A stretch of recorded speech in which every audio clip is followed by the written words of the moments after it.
एक लड़की अपनी बुआ के साथ लखनऊ जाती है और लखनऊ में उसको काफ़ी टाइम लग जाता है, वहाँ पर उसको अंधेरा होने लगता है। तभी बस के द्वारा उसकी बुआ और भतीजी आती हैं और लड़की को नौकरी दिलवाने के लिए एक कॉलेज में ले जाती हैं। जबकि बुआ समझ रही थी कि उस लड़की के साथ कुछ गलत होने वाला है, उसके बावजूद भी उसकी बुआ उस लड़की को रात करीब 10 बजे उस कॉलेज में ले जाती हैं। वहाँ पर एक ऐसा प्रतिष्ठित व्यक्ति जिसे मिनी सीएम के नाम से भी जाना जाता है, वो उस लड़की के साथ बलात्कार करता है, रेप करता है। और जैसे ही उस लड़की को मौका मिलता है तो वो लड़की तुरंत 112 नंबर पर फ़ोन करती है। 112 नंबर फ़ोन करने के बाद तत्काल पुलिस वहां पर पहुंच जाती है और रंगे हाथों आरोपी को गिरफ्तार कर लेती है। जब रंगे हाथों गिरफ्तार कर लेती है तो अगली ही सुबह जैसे ही होती है तो उनके समर्थकों में इतना उबाल और भड़ास होती है कि वो नारेबाजी भी करने लगते हैं। नमस्कार दोस्तों, मैं पुष्पेंद्र सिंह आज आपके सामने फिर एक सच्ची घटना लेके आया हूँ। नमस्कार दोस्तों, मैं पुष्पेंद्र सिंह आज आपके सामने फिर एक सच्ची घटना लेकर आया हूँ, जिसे आपको कहानी के माध्यम से समझाने का प्रयास करूंगा। दरअसल उत्तर प्रदेश का एक जिला है कन्नौज, जो इत्र नगरी के नाम से भी जाना जाता है। बात है 11 अगस्त 2024 की। एक बुआ अपनी भतीजी को लखनऊ ले जाती है। लखनऊ आते टाइम उसको काफ़ी टाइम हो जाता है, रात हो जाती है। तभी वो अपनी भतीजी से कहती है कि चलो एक कॉलेज में चलते हैं जहाँ तुम्हारी नौकरी लगवा देंगे।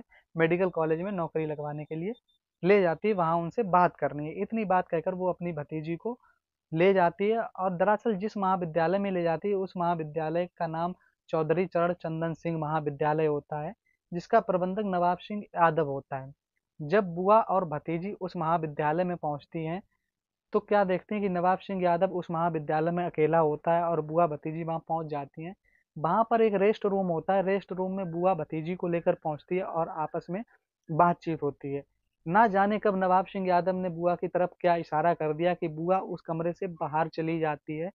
अब जैसे ही बुआ उस कमरे से बाहर चली जाती है तो उस लड़की के साथ नवाब सिंह आरोपी गंदी हरकतें चालू करना शुरू कर देता है, उसके साथ हरकतें करता है और उसका टाप उतार देता है। इतनी बात लड़की पुष्टि करती है, लेकिन उस लड़की के साथ लगातार उस रूम में नवाब सिंह यादव बलात्कार करता है। जोर जोर से आवाज लगाती है और अपनी बुआ को बुलाती है, लेकिन बुआ बाहर से अंदर नहीं आती है क्योंकि बुआ गेट के बाहर ही खड़ी थी। ना जाने क्यों अनसुना कर रही थी कि उसने जानो उसकी नज़र में कुछ हो ही नहीं रहा है, जबकि बुआ को सब कुछ पता था कि मेरी भतीजी के साथ क्या होना है और क्या हो रहा है।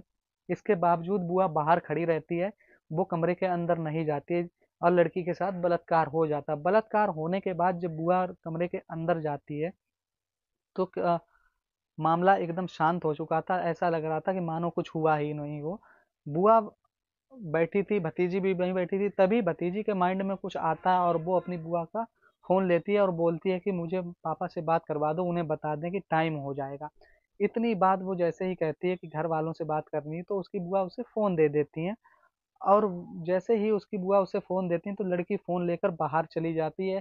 बुआ को ज़रा भी भनक नहीं थी कि वो लड़की घर वालों को फ़ोन ना करके 112 नंबर पुलिस को फ़ोन कर देगी।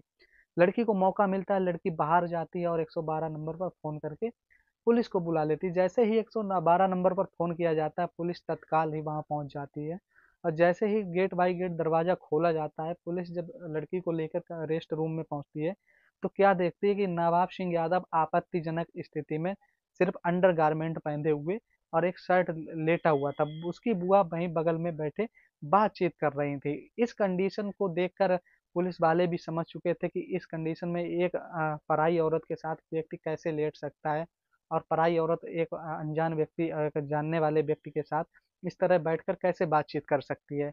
पुलिस जैसे ही मामला सोशल मीडिया पर वायरल होता है तो नवाब सिंह यादव के समर्थक सड़क पर उतर आते हैं और नारेबाजी करते हैं, उनके समर्थन में विरोध करते हैं। जब सुबह का टाइम आता है, सुबह होती है, तो मीडिया जब उनसे कुछ सवाल जवाब करती है तो मीडिया को नवाब सिंह यादव साफ साफ कहता है कि उसे फंसाया जा रहा है, उसने ऐसा कोई कार्य नहीं किया है, उसे फंसाने की साजिश की जा रही है, ये विरोधी पार्टियों की चाल है। इतनी बार नवाब सिंह यादव बोल पाता है, तब तक पुलिस उसे लेकर चली जाती है।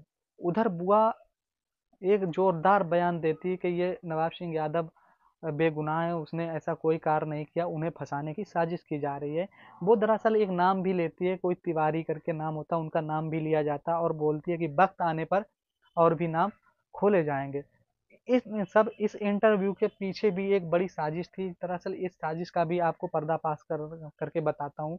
इस साजिश में नवाब सिंह का एक भाई होता है नीलू यादव, वो उस बुआ के एक रिश्तेदार के अकाउंट में 4 लाख रुपए जमा करा देता है कि बुआ उसका बयान बदल दे और मेडिकल ना होने दे। बुआ दबाव बना रही थी कि किसी तरह मेडिकल ना हो। उधर लड़की के घर वालों माँ बाप को जरा भी भनक नहीं थी उसके लड़की के साथ क्या हुआ है। जब अगली सुबह उस लड़की के माता पिता को पता चलता है तो माता पिता उस बुआ के खिलाफ ही गवाही दे देते हैं कि इस मेरी बहन का ही आचरण ऐसा है कि इसका आचरण गंदा है, इसके संपर्क नोएडा से लेकर इसी तरह के हैं, गांव में भी इसी तरह के चरित्रहीन औरत है। इस तरह के जब आरोप उसके भैया भाभी लगाते हैं तो पुलिस का शक और भी गहरा जाता है और बुआ को गिरफ्तार करने के लिए एक्शन ले लेती है। जब तक गिरफ्तार पुलिस करती है इससे पहले बुआ फरार हो चुकी होती है।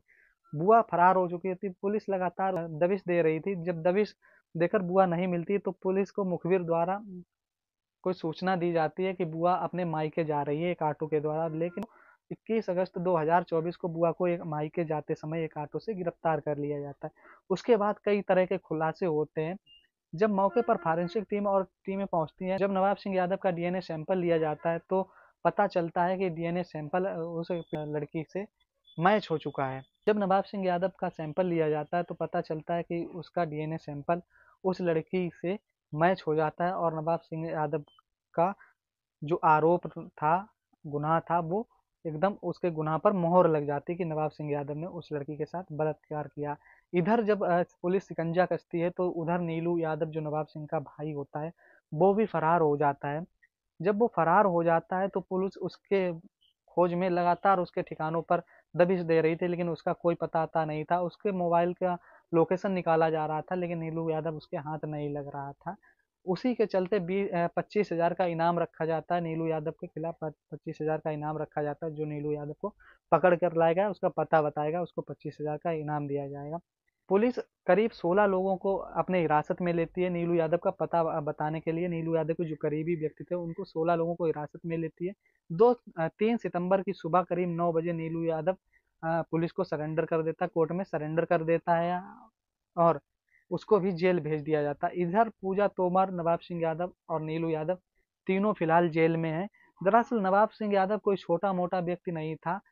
ये व्यक्ति एक ऐसा व्यक्ति था जो अखिलेश का बहुत खास रहा हो, डिम्पल का दायां हाथ रहा हो, राइट हैंड बोला जाता हो। डिम्पल यादव को निर्विरोध जिताने में एक अहम भूमिका निभाने वाला ऐसा व्यक्ति था।